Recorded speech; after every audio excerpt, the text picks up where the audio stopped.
Everyone, Gio here. Welcome to another episode of Giocast. You can follow me along on Instagram at elementalgeo, and please leave a comment, review of this podcast. It helps get the word out if you're liking the content. And also love to hear from you guys.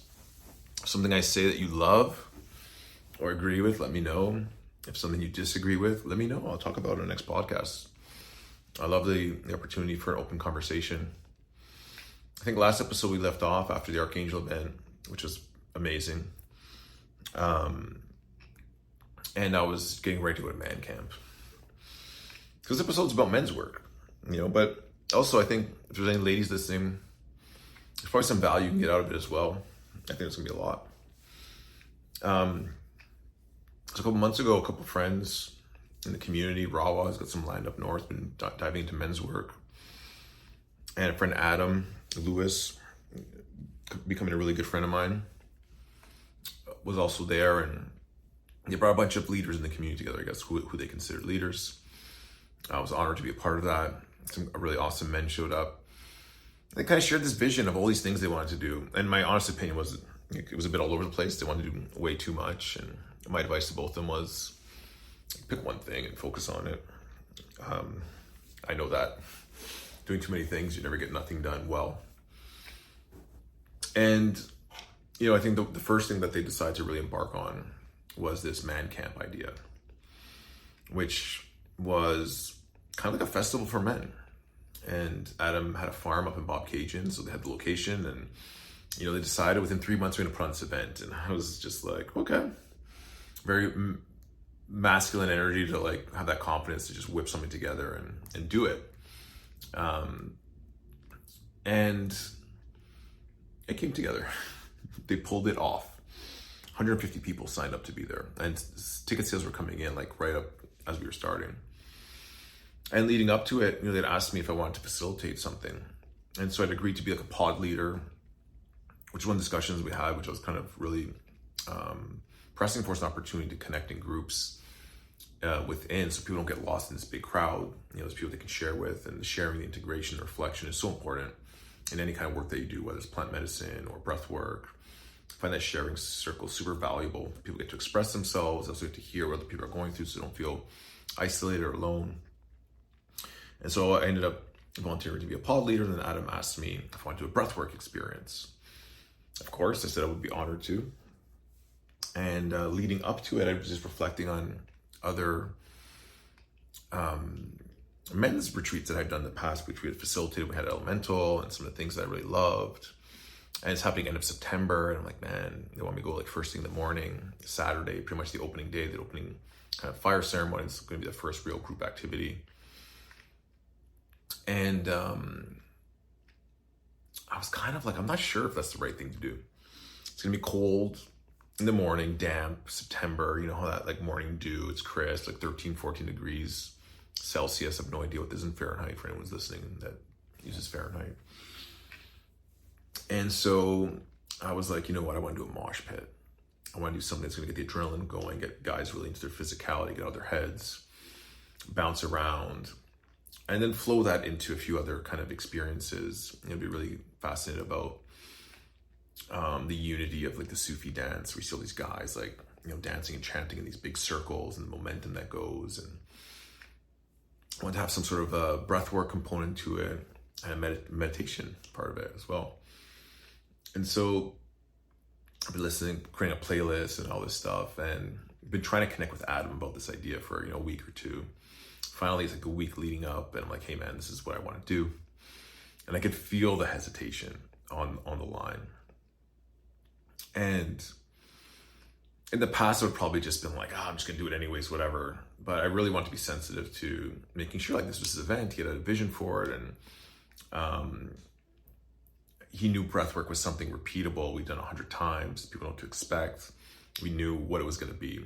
And doing something the first time with all these variables, all these moving pieces, this was the one thing that he was like, okay, I know how this is gonna go.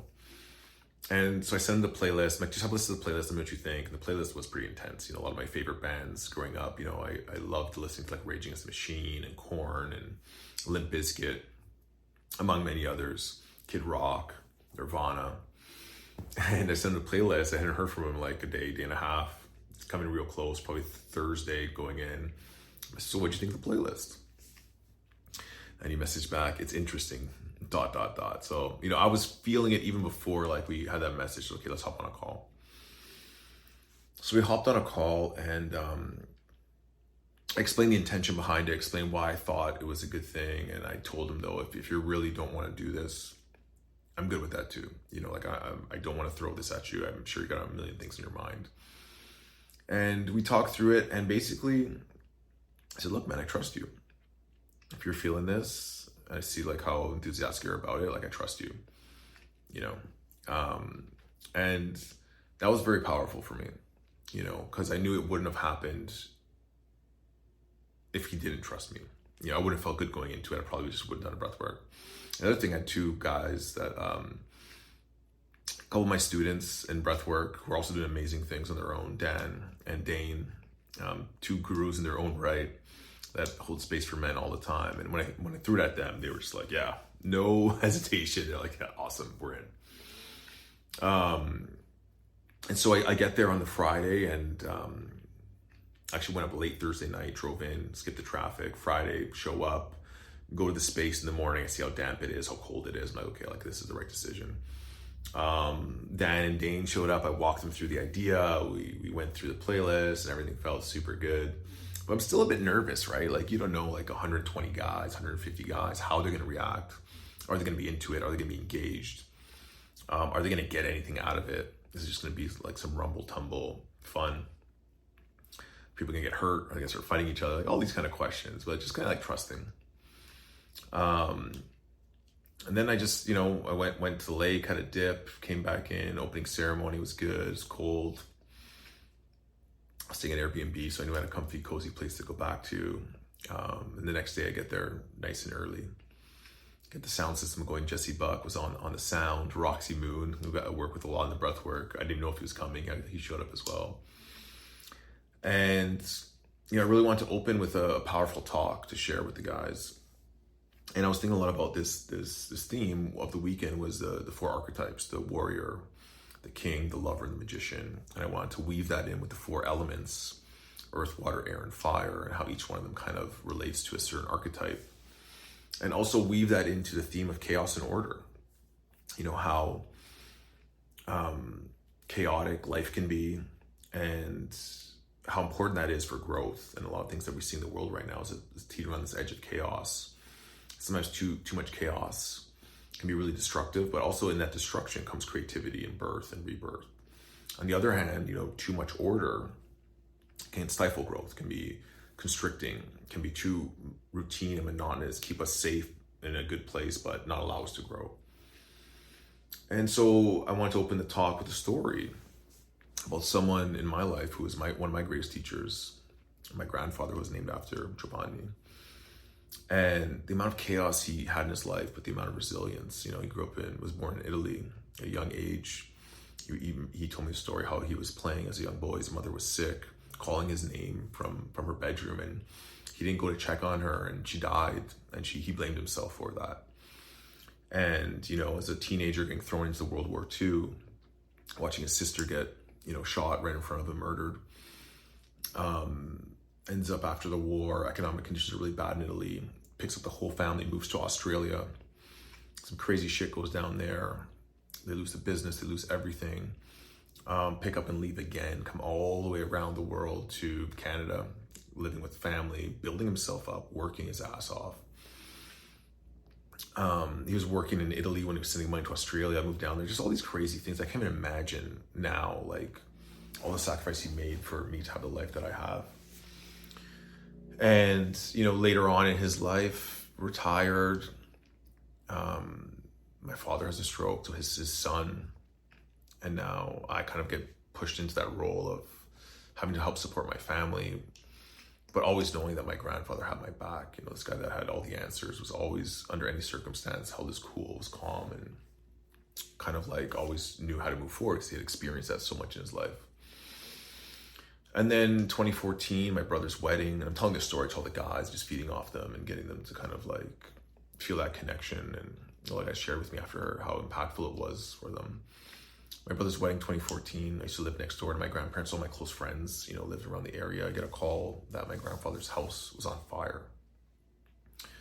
So I wake up a little bit hungover after my brother's wedding and just rush over there, and I see the whole house up in flames. Like literally, like you could tell like there was gonna be nothing left of this thing. And it was the first and only time I ever saw my grandfather cry.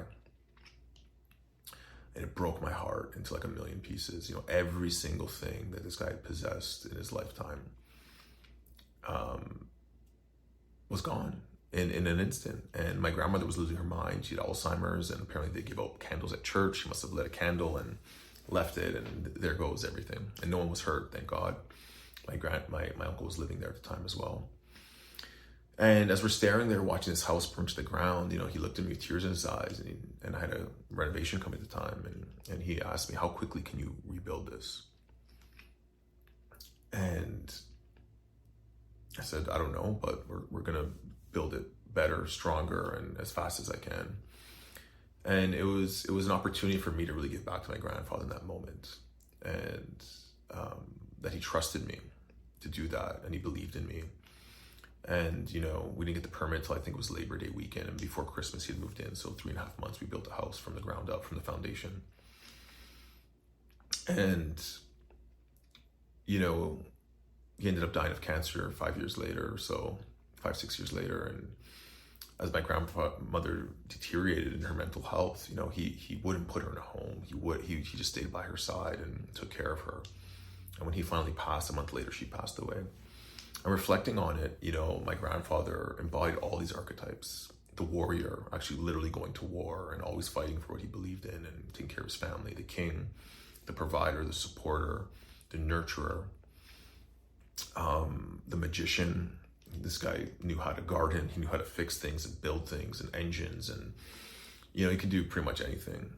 I wouldn't say they're up to engineering, like building code standards, but he knew how to do it. A lot of guys these days don't even know how to pick up a paintbrush, and he knew how to do all these things. And also the lover, he wasn't, that generation wasn't super affectionate, I would say, in many ways, but he showed his love in many ways, especially to his wife, my grandmother, in the end. And this story of resilience and this story of really being a man really, really always, impacts me in such a way. And, I tell people, like, look at those men in your life that are leading by example and look for the good that they do, because you can embody that, embody those aspects that you want to bring into your own life and show up in that way. And so as I moved on into the talk, I talked about the king, and the king is like this archetype that can be the tyrant, or the high chair tyrant, they call it, where they're immature in some ways and want to own and control. But a true king is a king. In the Tao Te Ching, there's a line that like the ruler, the master, knows he's doing a good job or something like that when everything gets done and the people feel like they did it themselves. He's not trying to get fame or glory or say, look at me, I did this. It almost allows that to happen, and he knows that's because he's allowing this to flourish and managing it in the proper way, and not trying to control them and do everything for them or spoon feed them. Like that's true governance. Whereas if you're trying to control someone, they're not going to grow. So the true king is holding space for people to grow and to be independent and sovereign, so that if something would happen to them, the kingdom would go on and survive 1,000 years. And that's not what we have in place today. And that's the earth element, that firm groundedness, the rock, the earth. And then we moved on into the next one was the water, which was the lover. And the lover, like water, needs to flow. And, the Tao also has a line, something along the lines of, the water nourishes everything without trying. And it also doesn't pick who gets the rain and who doesn't. It just does. And everything gets taken care of, and it flows to everywhere, even the deepest, darkest places. And when we think about love, it's important to think about unconditional love that doesn't have conditions on how it loves. It loves because it just wants to love. And when you love from that place, your love can be infinite, because you're not expecting it to come back. I only love you if you give me this, or if you respond, or if you love me back. And that's the true essence of the lover. Those who can forgive, who can have compassion, and just love for the sake of loving, and love everything, to love life, to love the trees, the sun, the wind, the storms, to love the chaos because they know it brings rebirth. And then the magician, which is interesting because that gets more into like being introspective and intuitive and having experience and knowing, like where you can look at chaos and see through the clouds and to see beyond to what's going to come next and what's going to happen, to see into the future. Another line from the Tao Te Ching. Again, these translations, I'm probably killing them in English, but something along the lines of, you have the patience to allow the muddy water to settle until it becomes clear so that you can see forward. And for me, that embodies the magician as well. But the magician I tied to the element of air because air moves and is strong, but you can't see it. And it can be very powerful and very gentle and subtle. And finally, the warrior, which is fire. You know, fire can be destructive and strong, but the fire can also be warmth, and it can protect and it can nurture. Like a nice warm cup of coffee or warm fire by the fireplace. And a true warrior is not a warrior that goes out to conquer, that goes to fight to prove that he's strong. And the Tao says something along like the true warrior is the one who knows how to yield, who knows how to stay back, who knows how to retreat at the right time. And a real warrior is only going to advance and kill when they need to. The protectors, the guardians, that's a true warrior, not just to go conquer, pillage, and do all these things. To hone his skills, to be ready for battle only when he ultimately needs to. And they know that, not to mess with them. So I did this talk and I brought it all in. So we then start the mosh pit, and we open with Kid Rock, and I wasn't sure what was going to happen, but you can check my Instagram. Just the guys went completely insane in the most amazing way. The smiles on the guys' faces are jumping and bouncing into each other, and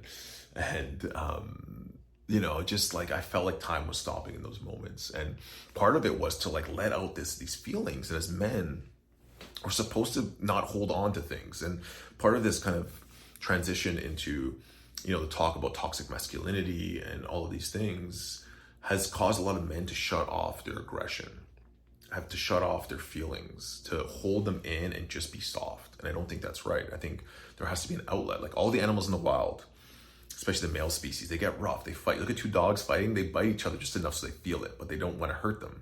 And that playful competitiveness is good. And competitiveness is another topic that, there's two ways to look at it. Competition to win and beat others and show your dominance, which I don't think is good. I think competition in that sense is bad. But competition for self-improvement and for fun and for play is the best kind of competition. And we see that a lot in MMA these days, where people are really just competing. But I guess there's some people that want to just rip each other's heads off and don't like each other. But a lot of them is a lot of respect, just trying to be the best that they can and want those to bring the best out in them. So it went amazing. And then we moved into that kind of like circular movement where we were breathing and chanting to the music, earth a little bit slower, bringing in the king energy, the water a little bit faster, the air, and finally we all held arms and we're chanting this warrior kind of fire chant. And we used different mantras. Lum, I think, was for earth. Yum was water in the heart. Hum was, I believe, air in the throat, and then rum was fire. I could have got those wrong, but something along those lines. And jumping up and down and just feeling this energy in this group. You see all these guys, and then bringing the energy down into meditation. And just going through that gratitude meditation and just seeing the look on guys' faces, tears rolling down, and we knew that it worked at that point. And just trusting that flow. And we ended with an eye gaze where guys were staring at each other's eyes and putting their hand on their heart and grabbing the other guy's shoulder. And a lot of guys shared after it was the first time in their life that they ever looked into anyone's eyes. Never mind a stranger and a man. I told them to pick someone you don't know. And guys were saying, I don't do this with my wife or my kids. And I can't believe I'm talking to them on the phone. I'm looking down. And those sharing circles, those pods after were so important because hearing this feedback was really important in a relationship. How, they were over controlling out of fear and not being that king that allowed people to grow and hold space. And seeing that, all of those insights that guys got gave me all this wisdom and knowledge and understanding that I could apply in my own life. And so it's so important that whether they've done men and women's work their whole life or it was their first thing, the ability to share that taught me something as well. And after the closing circle, I brought Adam up and I just thanked him. Because I think one of the most important things is, one is like not to feel alone as a man or a woman, to have your tribe and community. That feeling of support and going through experiences like this is like something that is super powerful, where a lot of us feel isolated and alone. And also being able to trust each other, to trust my grandfather, to have his trust in me, like have someone that can trust in you. Like, what a feeling. And then not wanting to let them down and show up, and not to have pressure, but then just knowing like, hey, I'm gonna try my best and I'm gonna put all my attention into this. And I shared that, how important that trust was for me and Adam, trusting me, and then came in and got to share that together, that moment afterwards, and how it all unfolded was just such a beautiful way. I'm just so grateful that I had that opportunity, and all those opportunities come from me just trusting myself to step into breath work, to really, learning and growing and working on myself. And breathwork's been a huge key in that, and facilitating and building this community has allowed me to kind of like get these opportunities. And the rest of the weekend, man, like, I don't even know what to say. If you're listening to this, you need to come next year. It's going to be sold out for sure. But it was such a transformational weekend. Like so many of the guys, even in our pod, that weren't even pod leaders or presenting, could have led their own group or presented a talk. And it just shows the caliber of men that were there. And there was talks throughout the days where you can pick which talk you want to go to. They had like boxing, conscious confrontation, where guys got to box each other. They had talks on plant medicine. I did a few workshops. It kind of blew my mind. Like every single one I got so much out of. And just the ability to also sit around a fire and jam and play music. They had a dance party. I'm like, man, it's gonna be the weirdest dance party, like 150 guys. Start off with a drum circle. And everyone was just having so much fun, and I think there's also something of like not having women in that environment that makes everyone feel more comfortable. Like they don't have to show up in a certain way, I guess. A lot of guys said that was really nice. And going into the weekend was another weekend where I'm away from my family, and it's this divide between wanting to help people and, like also being away from my family. And a guy there that I've just been getting to meet a couple times now, is also a leader in the community, he's Markwell, shared the story of like his daughter crying, like, why are you going, Daddy? And it's not like he's leaving them because like he wants to leave them, but he feels this call to go, and that will make him a better man. Like he wants to show up for the guy so that he come back and become a better father for his family. I thought that was amazing. And on the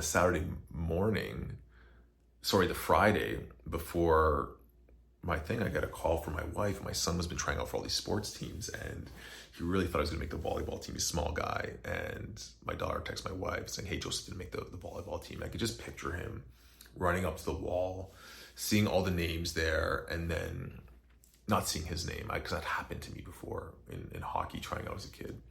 And I was so upset as a dad. I said, let's call the school. I want an explanation why I didn't make it. And I think of all these things, like how can I step in and not let him feel this pain? I sat with it. I was like, wow, is that the best thing for him? Is that gonna help him to grow? Is that gonna help him to learn? And am I doing the right thing? It's hard being a parent, doing the right thing. And after reflecting on it, I was like, no, like I need to have a talk with him about what he's gonna do now. Is he gonna give up, or is he gonna practice and try harder and, look forward to next year and trying out? Because remember, the king wants to create that space for the people he supports to grow, not to do everything for them, because that makes them weaker. But they need to know that there's someone they can trust that supports them, that has their back. And after sitting with that, actually, a couple hours later, I get a call saying, oh, they made a mistake. You actually made the team. I was like, man, like, why did that experience just happen to me? It was just this crazy mirror of like what I was going to talk about the next day, how I was showing up, and how it affected me as a leader, towards my son, like being his mentor. And in the final closing circle, I had this realization about how, yes, it's for me to become better so I can be a better dad with my family, but it's also about spreading this, whatever I can share, to get other conscious leaders to carry that torch as well, and to make the world a better place overall. And I realized that in that moment, I was like, yes, this is actually why I'm doing this, not just for me, not just for my family, but so that my kids can live in a world that's full of other people who are trying to make this world better and are working on themselves. And that's what we really need. We can't isolate ourselves and live, get out of the chaos and just run away. We need to do our part to make this world a better place and unite people. And as I'm thinking about that thought, I thought about my friend Markwell, who shared that on the opening night. And of course, I looked to my side and he was the brother beside me, and I just started laughing at the synchronicity and the talks that the guys were giving at closing circles about, standing up, making this world a better place. So if you're feeling that call, if you're a man and you need support, reach out, connect to a men's group near you. It's powerful work. If you've been hesitant or not sure, it's probably not what you think it is. And just the most amazing things are the momentum from that week is creating things already. And I'm seeing, so we create this WhatsApp group and community. More events are going to come, more offerings, and looking forward to these bigger events as they come.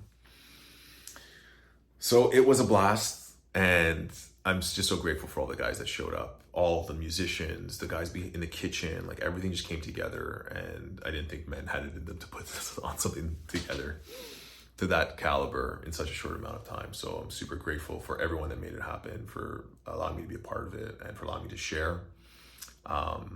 And yeah, I hope you guys feel a call to join a men's group or to come to Mancamp next year. Hope you guys enjoyed this episode. I'll see you soon. Lots of stuff coming up in the next few weeks. Going to Sedona for a training soon, and a few other things. I'm back to Rhythmia in November as well if you want to join me there. Would love to see you guys at Rhythmia. Peace.